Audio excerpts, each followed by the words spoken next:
ইরানের বর্তমান প্রেসিডেন্ট ইব্রাহিম রাইসির মৃত্যুর খবর নিশ্চিত হয়েছে। আর এই অনাকাঙ্ক্ষিত মৃত্যুর পর কে হবেন পরবর্তী প্রেসিডেন্ট, এটি নিয়ে চারদিকে জোর গুঞ্জন উঠেছে। প্রিয় দর্শক, বিষয়টি নিয়ে আলোকপাত করব, আমাদের সঙ্গেই থাকুন। ইরানের সংবিধান অনুযায়ী ভাইস প্রেসিডেন্টের সর্বোচ্চ নেতার অনুমোদনের মাধ্যমে প্রেসিডেন্টের দায়িত্ব পালন করবেন। সেক্ষেত্রে ইরানের প্রেসিডেন্টের দায়িত্ব পালন করবেন ইরানের ভাইস প্রেসিডেন্ট মোহাম্মদ মোকাব্বার। 2021 সালে আগস্টে ইরানের প্রেসিডেন্ট হন ইব্রাহিম রাইসি। এর পরপরই খামেনির অনুমতি সাপেক্ষে মোহাম্মদ মোকাব্বারকে ভাইস প্রেসিডেন্ট পদে নিয়োগ দেওয়া হয়। সংবিধান সংশোধনের পরবর্তী সময়ে ইরানের সপ্তম ভাইস প্রেসিডেন্ট হিসেবে দায়িত্ব পালন করেছেন মোহাম্মদ মোকাব্বার।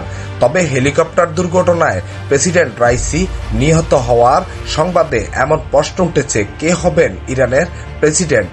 এ নিয়ে ইতিমধ্যে জল্পনা কল্পনা শুরু হয়ে গেছে। সবার আগে মোহাম্মদ মোকাব্বারের এই নামেই উচ্চারিত হচ্ছে।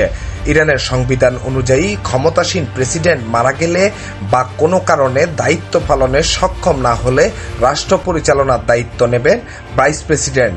পরবর্তী 50 দিনের মধ্যে নতুন নির্বাচনে আয়োজন করতে হবে এবং নতুন প্রেসিডেন্ট বেছে নিতে হবে। নির্বাচন না হওয়া পর্যন্ত প্রেসিডেন্টের দায়িত্ব সামলাবেন ভাইস প্রেসিডেন্ট। 63 বছর বয়সী কট্টরপন্থী রাইসি এর আগে দেশের বিচার বিভাগের নেতৃত্ব দিয়েছেন। ইরানের সর্বোচ্চ নেতা আয়াতুল্লাহ আল খামেনির সম্ভাব্য উত্তরসূরি হিসেবে দেখা হয় তাকে। তার বিরুদ্ধে মার্কিন নিষেধাজ্ঞাও আরোপ আছে।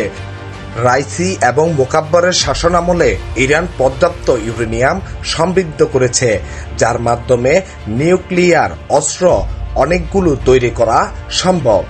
প্রিয় দর্শক, ভিডিওটি ভালো লাগলে একটি লাইক দিন আর কমেন্ট করে আপনার মূল্যবান মতামত জানিয়ে দিন, আর ভিডিওটি শেয়ার করে সবার কাছে পৌঁছে দিন।